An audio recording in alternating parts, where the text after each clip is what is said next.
What's it like for you being potentially the future fighting pride of Newcastle? Yeah, I'm very proud of where I grew up. You know, the city's built on hard working people, and that's what I plan on doing myself. You know, I'm very proud. I'm proud to represent where I'm from. You know, the North East, and looking forward to hopefully flying the flag.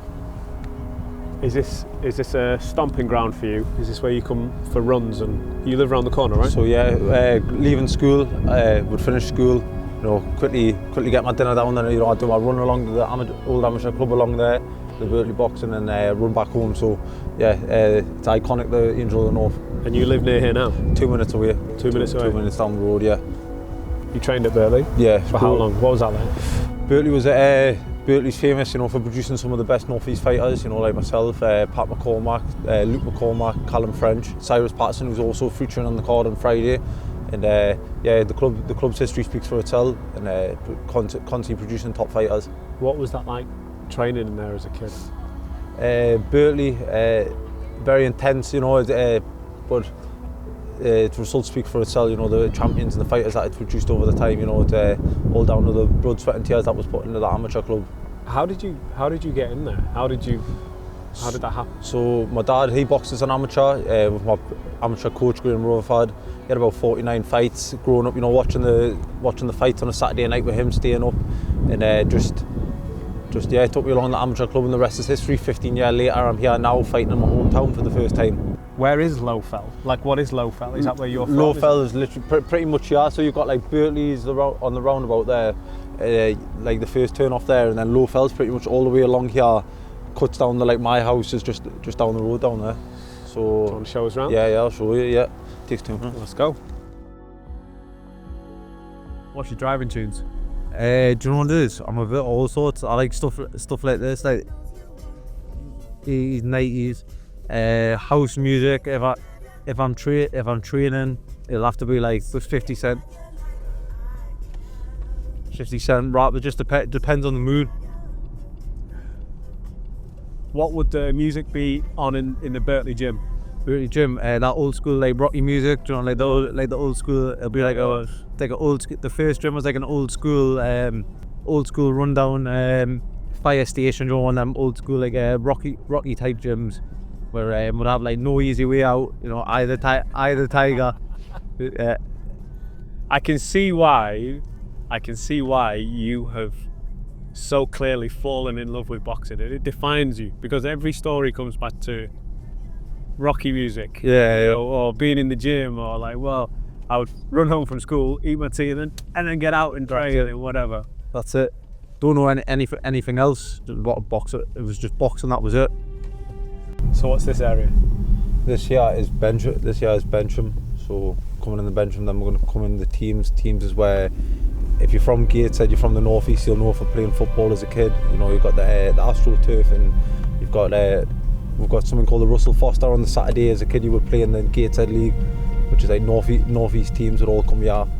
And this is where I first got my taste of sport. First started playing football. What does it invoke inside you, just looking back over this? I mean, I go to my local parks and I remember very specifically games and things. What does it make you feel like just looking out over this stuff?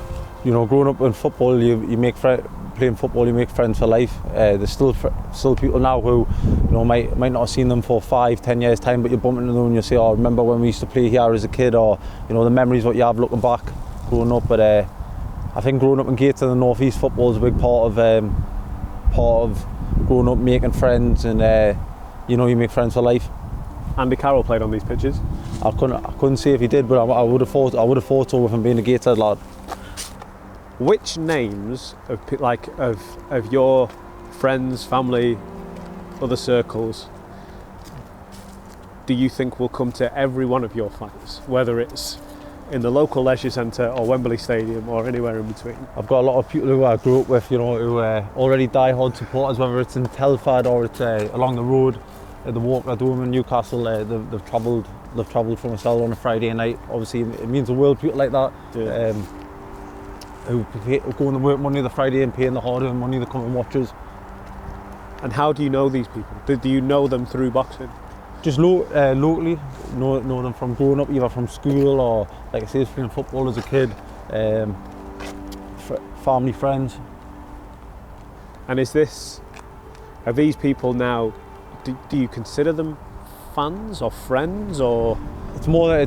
would you stay in touch with them if you stopped boxing tomorrow? Of course, yeah. Without them, you'd be nothing. Especially in boxing, you need people who are gonna back your travel. They're the kind of people who be with you, like you said before, whether it was the local leisure centre or the stadium along the road.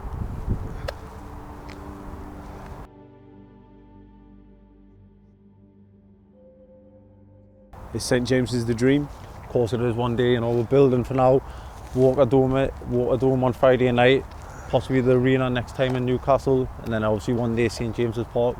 Middleweight world title. That's the plan. Yeah. Packed out arena. Gascoigne, Shearer, David Ginola.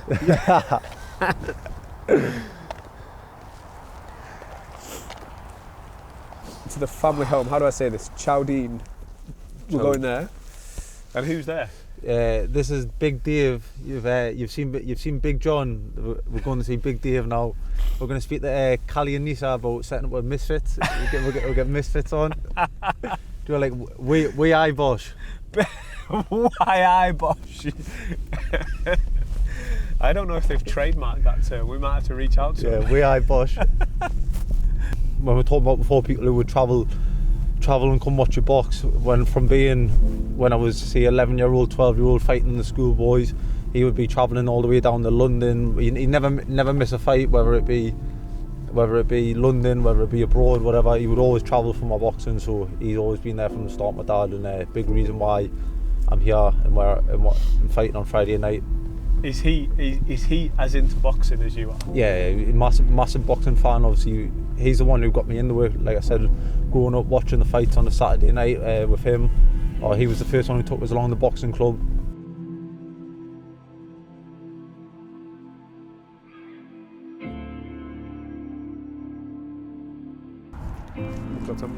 How much of his life has been devoted to boxing? Since he was about 8 years old, so all his life leading up to now.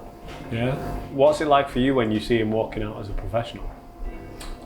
It's great, you're proud, but obviously for him, he wants to box. Yeah. It's not me that asked him to box, he wants to box. He wanted to. That's his life. So. How did it come about when you first took him down to Berkeley?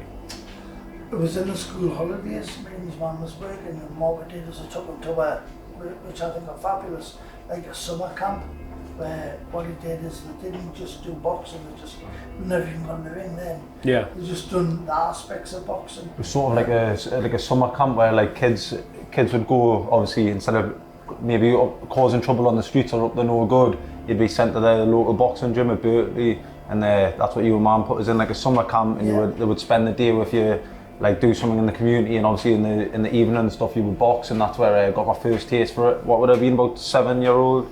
7, 8 years, yeah. Yeah. Yeah. Do you have anything you can show us? Photos, medals, I've got trophies? I've got loads of stuff. I've got loads of stuff upstairs. Yeah. Are we all right to go and have a look? Yeah, of course. Can we go? Yeah, I'll take show. us. I'll show you. I'm sure we need to get the bit where I say this is big. This is big. Big Dave. Never mind, Big John. Oh, way I Bosch. That's it. No, big John. Which was the first medal that you won? So the schoolboy championships. Growing up in England boxing, everyone will recognise these golden gloves. That was my first championship winner when I was 12-year-old, boxing at Huddersfield in the national finals, boxing Repton lad. So they were 10 years ago? 10 years ago now, yeah, 10 years ago this year. Time flies. What about up here? What do we have up here? This is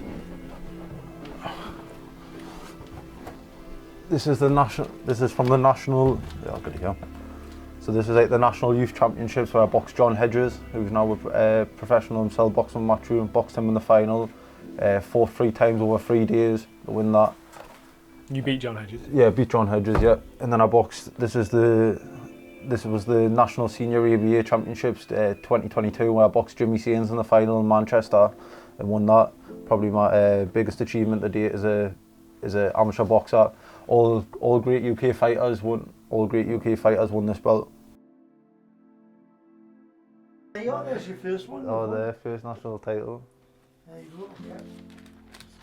There we go, we've got a couple of bits there. Yeah.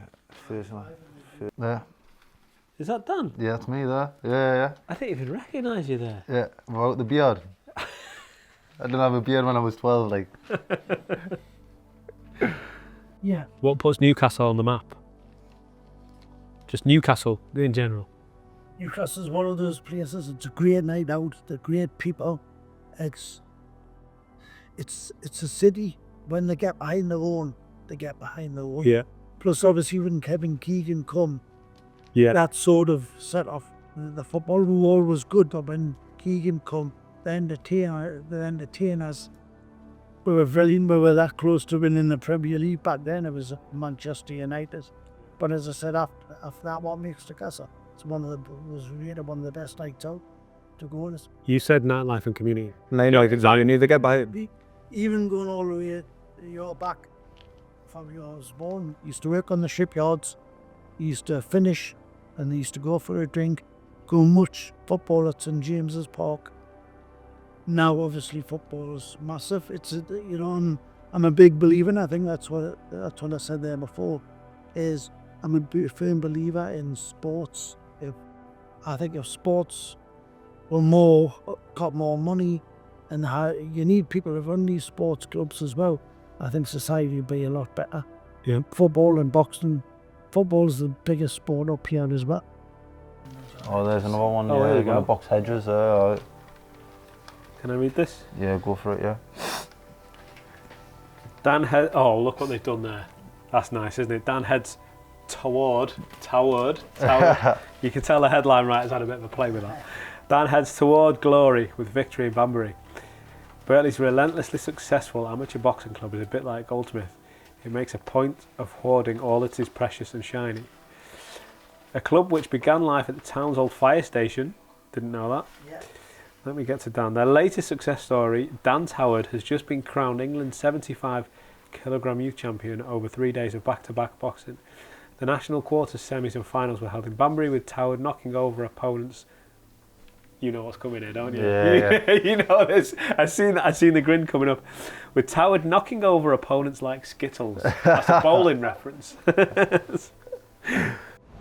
Why should I watch you on Friday night? Why would people tune in and watch you on Friday night? Friday night, live on Channel 5 again, you'll see another explosive Dan Howard performance. I'm feeling the best I've felt throughout my career to this moment. My whole life, from being that 8-year-old kid, has led to this moment now, fighting in my hometown in front of a Geordie crowd. Everyone knows that the atmosphere will be electric, and look, you'll have to tune in. What would the 8-year-old kid say to you now? Or what would you say? If you were to see your 8-year-old self now, what would you talk about? We'd say we made it, but we haven't made it until we get that performance in on Friday night. You'd say, stay on the path. Stay on the path, stay with it, keep believing, keep training hard, stay in that gym, and you'll get there. Friday night. Friday night, live on Channel 5.